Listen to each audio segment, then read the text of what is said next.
I am Boomy.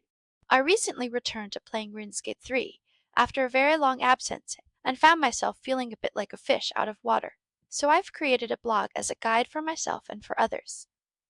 Whether you are a new player, a returning player like me, or just someone who benefits from having a clear path to follow, my blog will guide you through and help you learn along the way. In today's video, I will be guiding you through the beginning gameplay of RuneScape 3. After character creation, you begin your journey on Tutorial Island. By following the instruction in the top left corner of your screen, you will progress through the tutorial learning some very simple basics like movement and camera control, and then a few of the skills in the game. As I played RuneScape before, I just did the bare minimum that is required to progress, but if you are an absolute beginner, you may like to spend some time practicing the skills. It's not necessary though, as once you've finished here on Tutorial Island, you will move on to Birth Orb, where you can complete beginner's paths, which are like mini tutorials that give you either a more in-depth look at the skills you learned here, or else provides you the tutorials.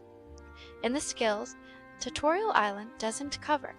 The tutorials in Birth Orb for combat are a lot better, as combat is actually a lot more complicated than this will make it seem.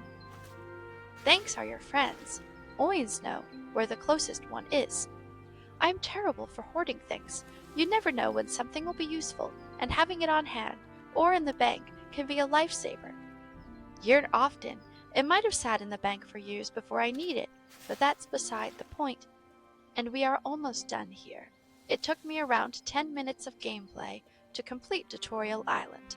Look out for my next video. In it, I will be covering the Birth Orb paths. You can also check out my blog at boomyrs3.wordpress.com.